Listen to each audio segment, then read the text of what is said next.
Today I will talk about sample collection centers and sample logistics.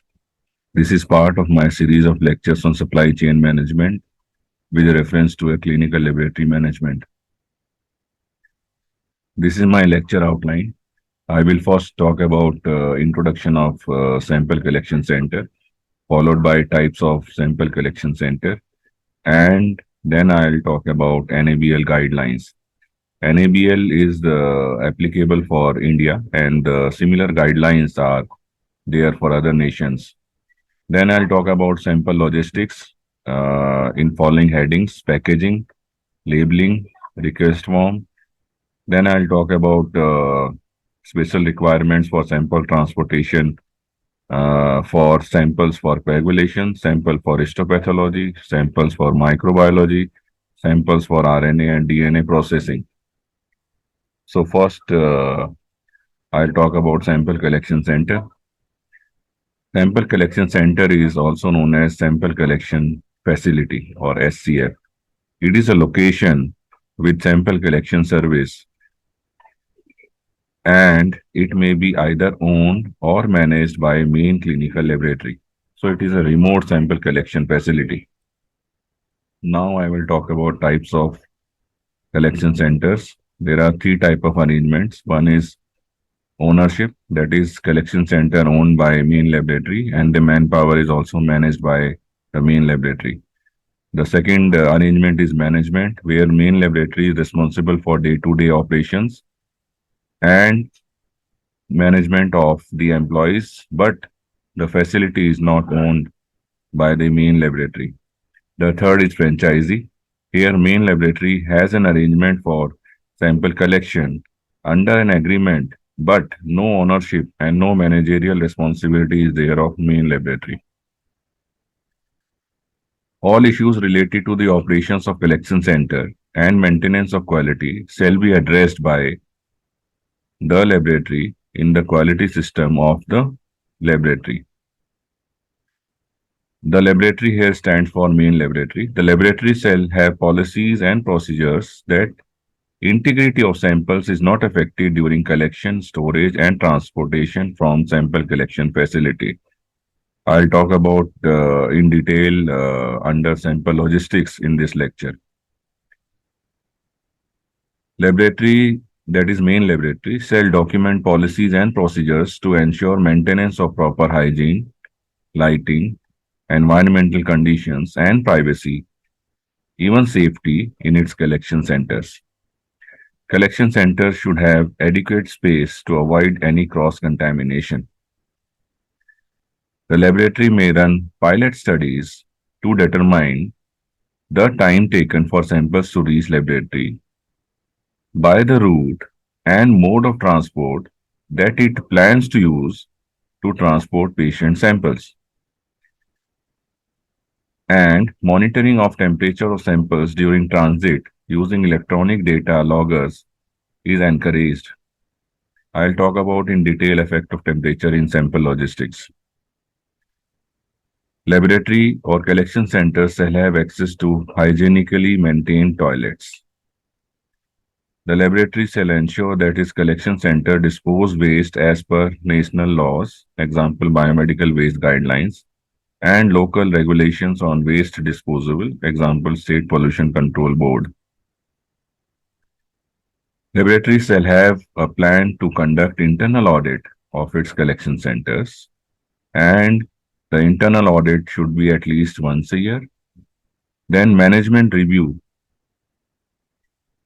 of the laboratory shall also discuss the internal audit of its collection centers. So this internal audit findings of collection center should be discussed in management review meeting of the main laboratory. Now there is a checklist available in NABL document number 112. It is available on internet.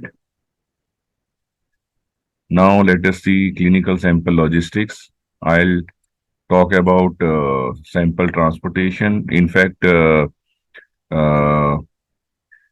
much precautions and care is needed during collection of sample, and the sample collection is done by either paramedical or medical person.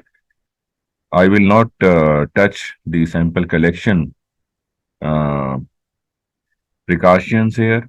I'll only talk about the packaging and transport of the clinical laboratory samples. So, there are certain physical factors like vibrations and shock, especially with pneumatic tube. And these vibrations and shock may lead to protein denaturation and platelet activation. The other physical factor is sunlight. Sunlight may change levels of certain analytes. Then the other is high and low temperature. Both high and low temperatures may deteriorate the sample, and specific temperature requirement is there for certain clinical samples. Sample should be packaged so that sample is protected from these physical factors. So this is important in packaging of samples. So packaging of sample is in layers. So there is a primary container with proper label. Then there is a material to maintain temperature, for example, dry ice or wet ice if required only. Then there is the absorbent material or cushion material. Then there is secondary container with outside label and biohazard symbol. Then labeling. The label on primary tube must be stick so that there is a window to see sample. And the label entry should include these in addition to other things like patient name, unique ID number, time of collection, date of shipping, and date of receiving should be mentioned, especially in the on the outside container.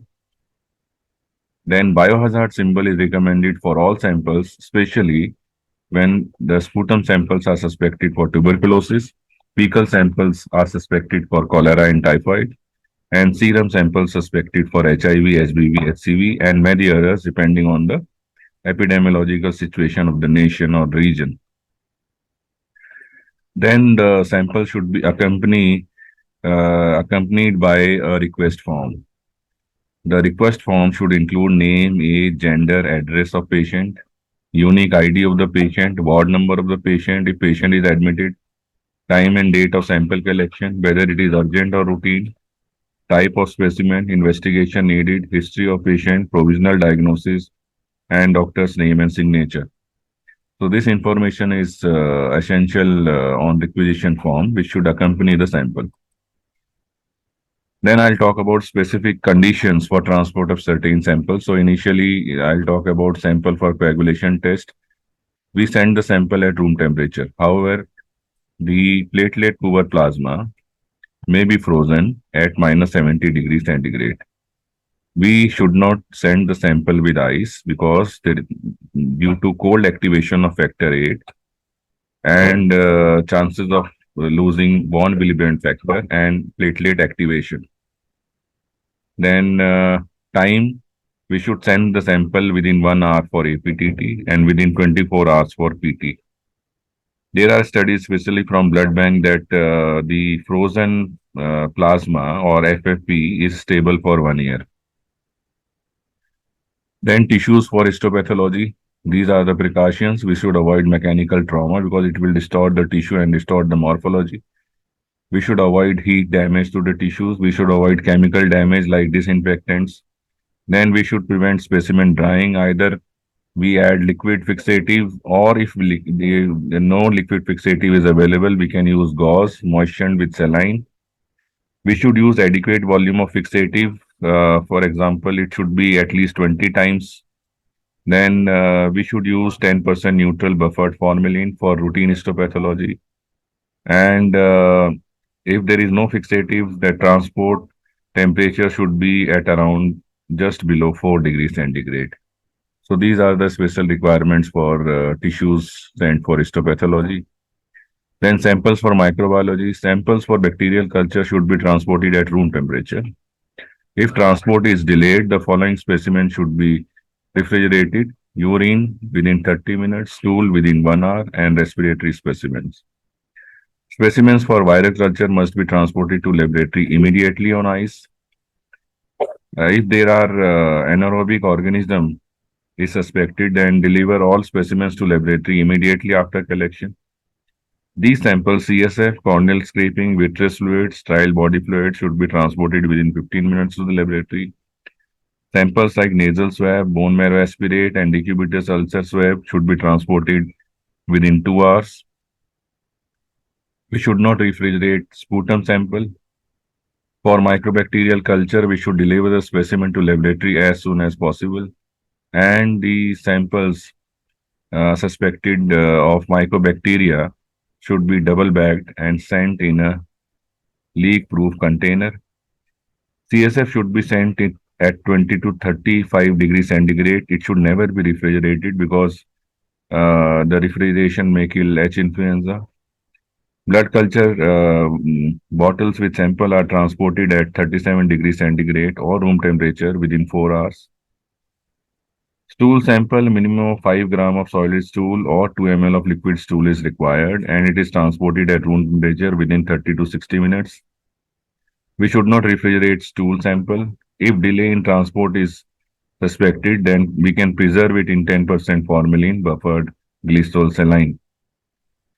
Urine sample is transported to the laboratory immediately, or it can be refrigerated within 30 minutes, as I have discussed in my previous slide, and delivered to lab within 24 hours of collection. So there are certain transport media which are used in microbiology samples. For example, Amy's transport media for gonococcal infection, Carrie Blair media for stool sample, VR media for stool sample, and brain heart infusion broth for blood culture. These are commonly used transport media, and there are many others. Then sample for RNA DNA for BK virus, Epstein-Barr virus, cytomegalovirus, HIV virus, hepatitis C virus, hepatitis B virus. We need to put 5 to 6 ml of sample in EDTA tube, and that can be sent for PCR. The fresh tissue for nucleic acid extraction should be snap frozen and shipped on dry ice. If one can't ship on dry ice, a preservative solution is recommended. For example, these are trademarked proprietary preservative solutions, and they are based on ammonium sulfate, which co-precipitate RNA and cellular proteins to inhibit the nucleases, which may cleave the RNA. So these they contain ammonium sulfate. Then if we have extracted RNA and DNA, if for extracted RNA we can ship with dry ice, and if not possible, then we can send we can precipitate with ethanol and send at room temperature. For extracted DNA, we can ship the DNA dissolved or reconstituted in tris EDTA or tris buffer in wet ice. Then packaging requirement, we this is concept is similar to the general concept I have told about layering.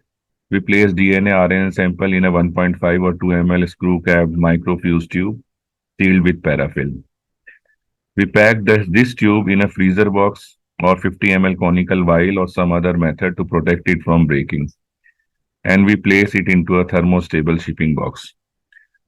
So this is all about special requirements for samples, clinical samples, or sample logistic. Thank you very much.